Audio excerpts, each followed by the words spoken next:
afternoon, everyone. This is forecaster John Ruggiano with Ruggy Weather on this Sunday, December 12th, 2010.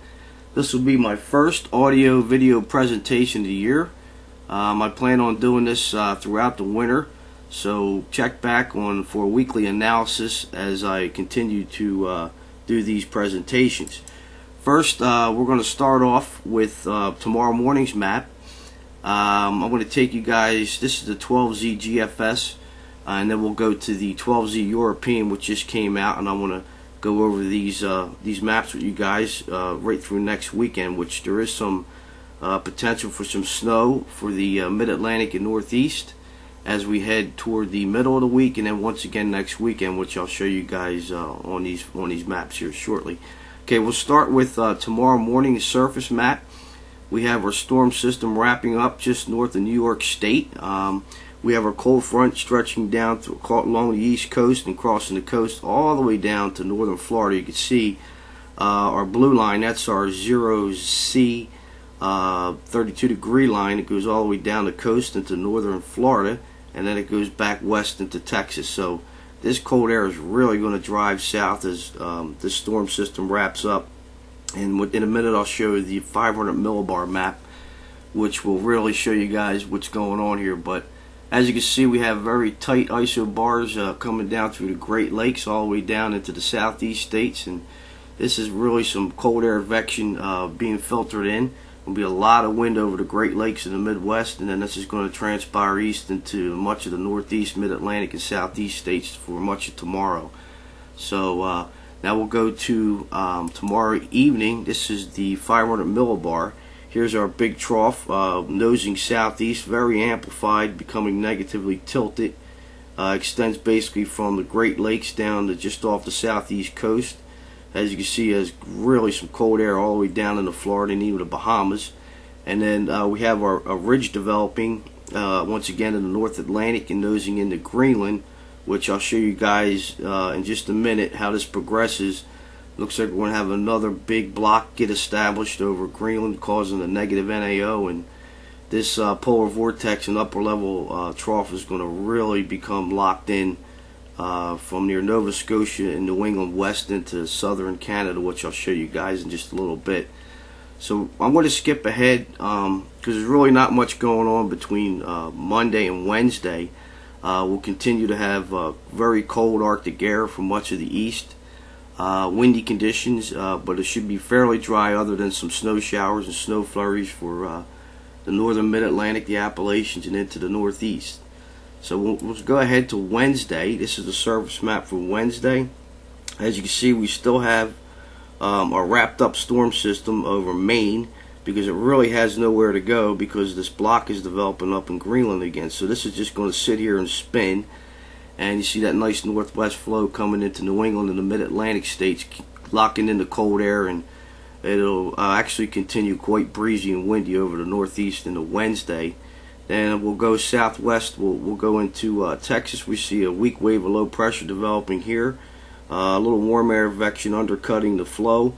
There should be some rain, light rain, breaking out over the lower Mississippi Valley. And with enough cold air, we'll have some mixed precipitation across the Tennessee Valley, and a little bit further north, parts of Tennessee and the southern Appalachians into the Ohio Valley could have a period of light snow developing here Wednesday morning. So that's a little something to watch for our folks down there. And this is basically the 500 millibar for the same day, Wednesday. You see our polar vortex spinning over northern New England, and that stretches out westward into southern Canada up toward James Bay. And look to the north, folks. There's our big high pressure ridge and block developing over Greenland, which is preventing this polar vortex to go anywhere. So basically from tomorrow right into later the part of next week, this thing is just going to sit here and actually stretch out and become lobed to the west as this high pressure noses into Greenland. Now I want to go into Thursday morning. This is the surface map. We see our wave of low pressure down to the Mississippi Valley into the Tennessee Valley, and we have a nice little area of precipitation that breaks out, and I think there's going to be some light snow over a good part of the mountains of North Carolina into northern North Carolina, and possibly into southern and central Virginia. The problem with this getting up north, guys, is there's a lot of confluence with the upper level pattern. So this is basically going to get sheared out to the east and weaken as it crosses the Appalachians. But parts of Virginia, North Carolina, into eastern Tennessee, Smoky Mountains, you guys might see some light snow and maybe a little ice to the south there in upstate South Carolina, northern Georgia and Alabama, as this cold air really tries to lock in, and it'll be a close call for you guys, but we'll keep an eye on that. Now here's the upper level pattern for the same day on Thursday. Still see our polar vortex over northern New England stretching back and becoming a little bit more lobed into the northern plains and southern Canada. There's our big high pressure system and high pressure ridge over Greenland. That's the negative NAO, which is blocking once again this polar vortex from moving anywhere. So it's just going to sit there and spin basically all week. Now, as you can see to the south, we have a rather strong jet coming undercutting this. As Pacific flow comes underneath, it's rather zonal. So with that zonal flow and no real short waves entering into it, should be rather tranquil with no real storm development after this wave moves off the coast Wednesday and Thursday off the mid-Atlantic coast. Now we'll move ahead to Saturday, and once again we have our little bit of a trough in the east. Polar vortex sits over northern New England, high pressure and negative NAO once again, but this high pressure actually begins to retrograde further west towards northern Canada and James Bay. So this is going to become a factor, I think, as we get into next weekend.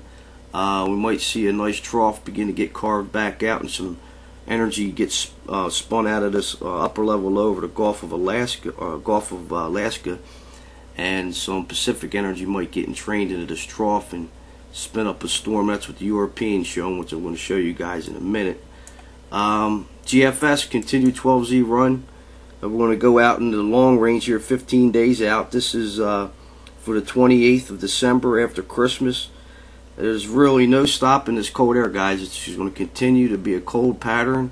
Big trough in the central and eastern part of the country. Gulf of Alaska low starts retrograding back a little bit with more ridging in the west coast, but all this is doing is just buckling the stream once again.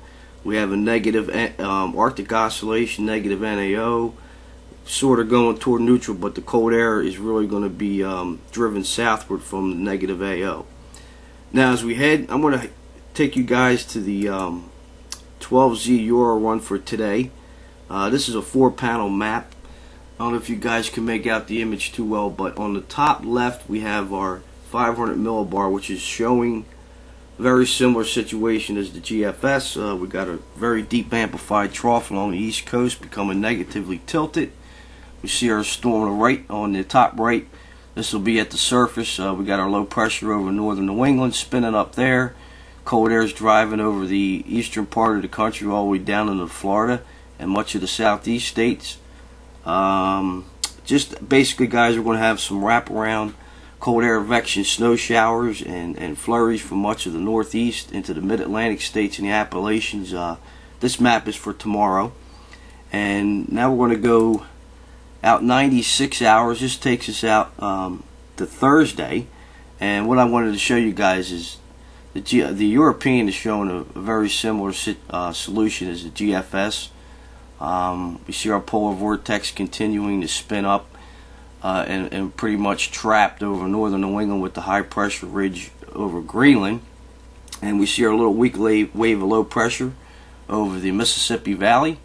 And if you look at your 700 and your 850 and 700 millibar map on the bottom, you can see where there's some clouds and relative humidity levels of 70 to 90%, which is probably some precipitation across the Tennessee Valley on Thursday. Then it gets interesting as we head out toward next weekend on the European. We see that our polar vortex is becoming a little bit tilted, and it's sending a short wave down across the plains and Great Lakes. It's continuing to be blocked, but it's retrograding back and tilting to the south, and this is going to buckle the southern stream. You can see a nice trough developing into the western Gulf of Mexico, and on the surface map we see a little low pressure system developing over the northeast Gulf.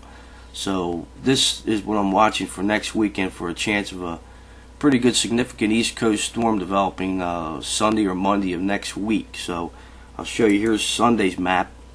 You can see the trough is becoming negatively tilted and digging and amplifying, and our storm is wrapping up just off the mid-Atlantic coast. So it basically moves from northeast Gulf of Mexico just off the southeast coast, and then up to off the New Jersey Delmarva for Sunday morning. And this would actually be a pretty good snowstorm for parts of Virginia, into much of the northern mid-Atlantic, and then eventually into New England. So that's something to keep a close eye on for next weekend. This is for Sunday. So that's about all I have for now, guys. I'll update this probably later this week or next Saturday, and we'll see how we look on this storm for next weekend. But the models continue to show some mischief. A little bit of precip goes down across the Tennessee Valley and the lower mid-Atlantic for Wednesday and Thursday. I don't think that's really a big deal, other than some light snow possibly for Tennessee and into North Carolina and southern and central Virginia. That's for Wednesday night and a Thursday.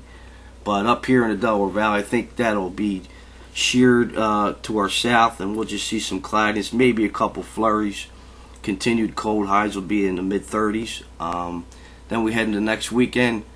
We have upper level pattern becoming more favorable, so we have to keep an eye on that storm. It could be a Miller A type system that develops out of the northern Gulf Friday and Saturday, scoots northeast up the coast on Sunday, and we'll have enough cold air in place and a trough and upper level dynamics. So we'll keep an eye on that for later next weekend. That's about it for now, guys. I'll be back later in the week. Have a good day.